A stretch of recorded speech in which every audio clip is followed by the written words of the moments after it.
Nous avons effectivement un premier bilan de cette année 2020 qui est un bilan sans surprise plutôt négatif, mais on va dire qu'on s'attendait à quelque chose peut-être encore plus dramatique. On finit donc cette année 2020 en ce qui concerne le bilan des articles de sport à moins 7%, moins 7% en moyenne, donc c'est un recul relatif.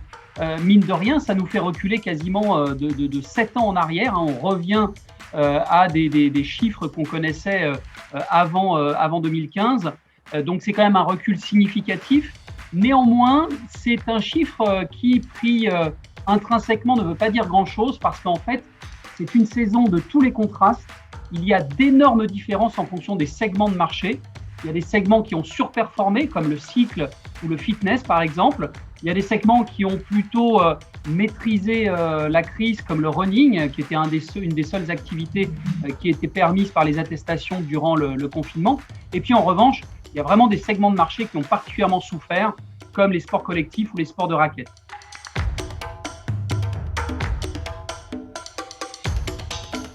Alors, je voudrais déjà dire qu'on se doit quand même de considérer aussi le travail qui a été fait par le gouvernement.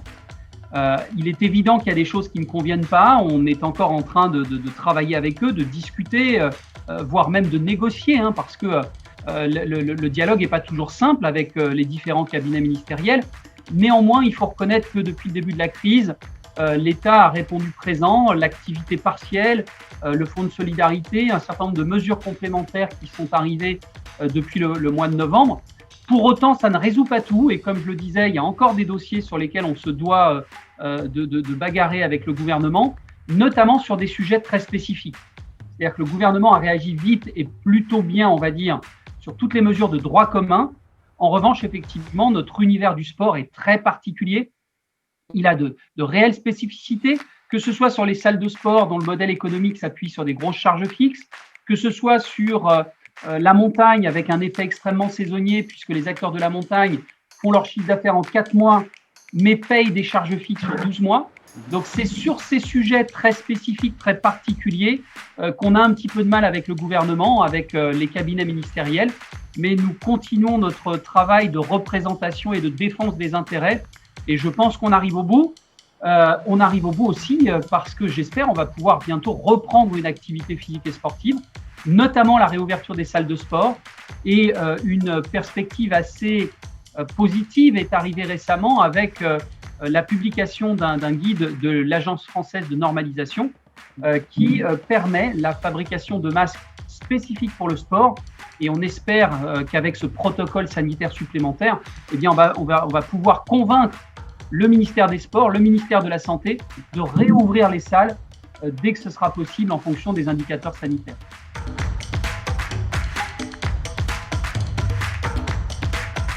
Alors, l'Union Sport et Cycle est un syndicat professionnel qui regroupe toutes les entreprises de la filière du sport, des loisirs, du cycle et de la mobilité active. En gros, c'est le syndicat professionnel de tout le secteur marchand du sport. On pèse de l'ordre de 15 milliards d'euros dans une année normale. Donc, bien entendu, nous avons été, nos entreprises, nos adhérents ont été durement et directement touchés par cette crise. Nous nous retrouvons donc sur le front, si j'ose dire, sur 3 grands dossiers. Le dossier des salles de sport, ce qu'on appelle les loisirs sportifs marchands, qui sont fermés depuis près de 8 mois. C'est terrible pour eux. Donc, on les accompagne, on les soutient, on défend leurs intérêts auprès des pouvoirs publics, des cabinets ministériels. On travaille sur les modalités d'application des mesures économiques. Et puis, tout simplement, eh bien, on relaie leur voix et leur position auprès des pouvoirs publics. On a ensuite tout le secteur de la montagne. Là aussi, vous vous en doutez, c'est quelque chose qui est extrêmement douloureux puisque l'hiver 19-20 eh bien, a été déjà amputé d'un mois puisque en mars, on a confiné. Et malheureusement, pour tous ces acteurs-là qui sont très saisonniers, ils n'ont pas retravaillé sur l'hiver 2020-2021.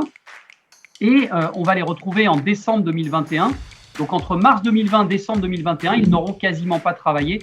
Donc, là encore, un travail de soutien, d'accompagnement auprès des pouvoirs publics, de plaidoyer pour défendre leurs intérêts. Et puis enfin, un dernier chantier, un dernier front qui s'est ouvert pour l'Union Sport et Cycle, ce sont les centres commerciaux de plus de 20 000 mètres carrés, où là, on retrouve des grandes enseignes et des grandes marques des articles de sport. Là encore, fermeture administrative, mesures d'accompagnement, défense des intérêts, plaidoyer. C'est un travail défensif, mais déterminant pour la survie d'un grand nombre d'entreprises de notre secteur.